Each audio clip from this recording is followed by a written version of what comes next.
तर चला मस्त आता सकाळचा नाश्ता बनवायला लागलेलो आहे. आणि कालच्या ब्लॉग मध्ये तुम्ही बघितलंच, कविताने सांगितलं की आमचा गॅस संपलेला आहे, त्याच्यामुळे आता चाललेली चुलीवरच गडबड आमची स्वयंपाकाची. तर आता माहितीये तुम्हाला ग्रिलवाले मिस्त्री येले आपले, तर त्यांच्यासाठी आम्हाला नाश्ता बनवायचा होता. तर बघा आज आम्ही नाश्त्यासाठी पोहे बनवणार आहे आणि दीदीला पण शाळेत पोहे न्यायचे होते. हा ना दीदी? तर लगेच आता कढईमध्ये कांदा ते परतून घ्यायचा. हे बघा कांदा पण कापून घेतला होता. कोथिंबीरची टाकली टाकून हा कोथिंबीर कढीपत्ता दोन्ही द्यायचं. आणि गॅस संपल्यामुळे इतकी फजिती चालू आहे ना, आरडीला डबा पण नाही, त्याच्यामुळे म्हणलं बरे आता त्यांना पोहे द्यायचे होते, मग पोहेच बनवू म्हणलं.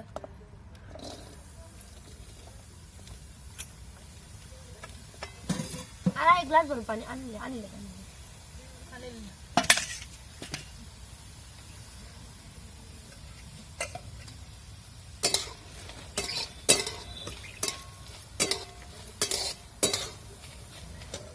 पोहे बघा मस्त भिजत घातलेले होते आणि पूर्ण पाणी काढून घेतलं.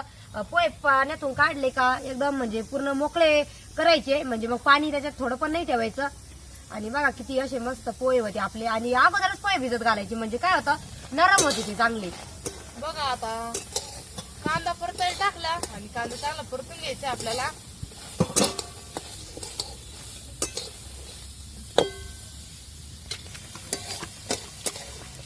कांदा ते परतून झालं का पोहे झाल्याच्या नंतर आपण काय करू आता, आज काय भाजी करा आपण? आज आता भाकरी केल्या बाजरी. हा भाकरी केले बाई. आज मग मस्त कढीच बनवू. कढी बनायची का? हा मग काय बाजरी बाजरी कढीच भर लागेल. बरं आहे मग काय. आणि आता गॅस संपला तर मग म्हणलं मी सकाळी सकाळी भाकरी करून घेतल्या, तो चहा पाण्याचा त्याच्यावर हा बस होईल ना. आणि आपलं कसं राहतं शेतकऱ्यांचं, काही सकाळी सकाळी काही नाश्ता विस्ता काही नाही, आवरलं म्हणजे जेवण करून घ्यायचं. पण आता मिस्त्री लोकांना जेवण लागू राहील म्हणून करावं लागू राहील पोह्यात, हाय की नाही? त्यांना कसं सवय राहते रोजची नाश्त्याची. तेच ना मग.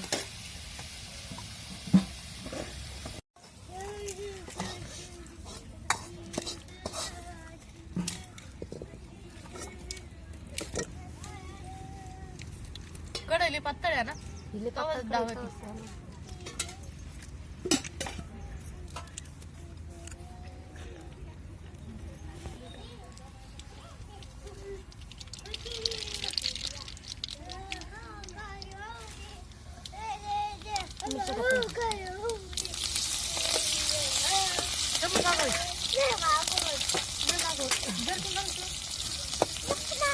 बघा आता जिऱ्या मोहरीची फोडणी देऊन आणि आपल्याला मिरच्या मस्त अशा लाल परतून घ्यायच्या, चांगल्या लाल होईपर्यंत.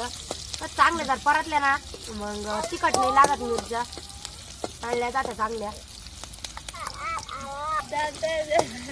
मिरच्या बघा मस्त लाल झाल्या आणि त्याच्यानंतर आपल्याला चांगल्या टाकून घ्यायचे. कांदा आपण आधीच परतून घेतलेला आहे, त्याच्यामुळे कांदा काढून घेतला. आणि आता हे बाकीचं टाकून हळद बेसन आणि पोहे खायचे ना. करायचे ना. सोनपापडी जाऊन झोपेलाच आहे.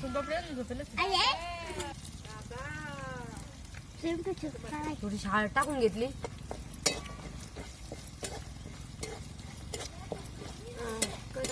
कोथिंबीर आणि कढीपत्ता धुवून घेतला.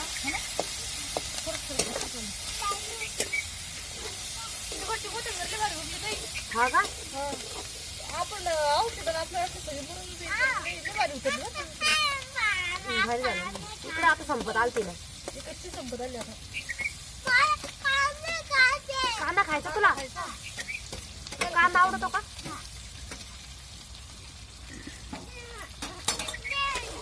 खाय. चांगला सगळा मसाला परतून घ्यायचा. इथंच आहे ना घरच्यांचे बाहेर असते आपल्याला कढी करायची. कढी करून घ्यायची. दैली भारी वेळ जा.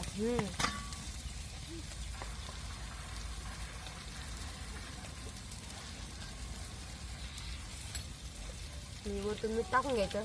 मसाल्यातच मीठ टाकायचं म्हणजे मग काय होतं नंतर पोहे टाकले का व्यवस्थित त्याच्यात काढलं जातं.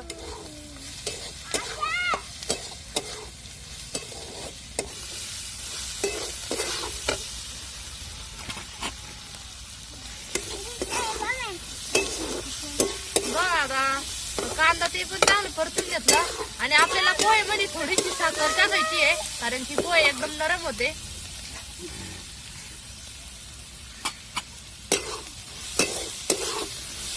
एकदम भारी म्हणजे नरम होते आणि एकदम भारी लागत टाकलेला. हा तुम्हाला आठवत होते आपण म्हणजे भरपूर दिवस झाले आता तेव्हा एक दिवस दिदी साधे आणि पोहे केले. हा सगळ्यांनी पोह्याचा नाश्ता केला त्या दिवशी. पोहे एकदम भारी झाले मग. ठेवू का? हा दिन टाकून शंभू पोहे खायचे ना?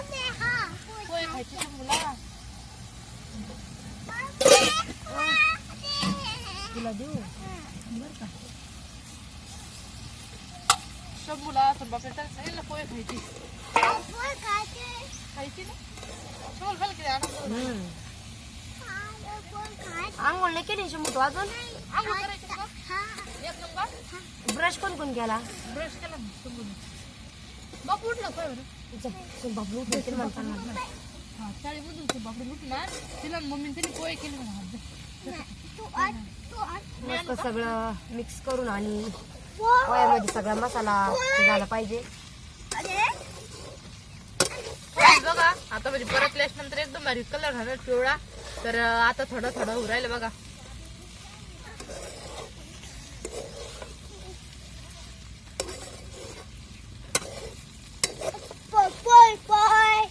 तसं बाबू उठून उठून दादा मस्त आता पोहे तयार आहे आणि आता थोडस नॉर्मल आपल्याला 2 मिनिटं झाकण ठेवून घ्यायचं आहे आणि काढायचं काढून घे. म्हणजे आपल्याला एकदम कमी जाळावर आता थोडेसे पोहे फुरतून द्यायचे कारण की कढाई पण लागणार नाही आणि आपले पोहे एकदम मस्त पैकी रेडी होतील. चला आता अरे काय चल टिफिन आहे. टिफिन आणा 3 प्लेटी आणि तुम्हाला शंभूला तुला. बघा मस्त पैकी आपले गरमागरम पोहे तयार झालेले आणि शंभून दिदी बसले पण इकडे पोहे खायला. शंभू कधी झाले पोहे? हा भारी झाले का? हा हा ना दीदी कधी झाले पोहे? एकच नंबर झाले. तर आता आपल्याला तिकडं मिस्त्रींना पण पोहे द्यायचे तर एक डबा फुल भरून द्यायचे आपल्याला तिकडं. तर सकाळी सकाळी त्यांचा पण नाश्ता पोहायचाच राहतो.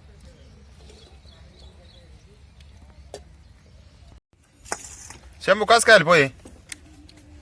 हा भारी म्हण ना. भारी झाले का? भारी बनायला टाइम राहतो. धर्मच नाही इथं.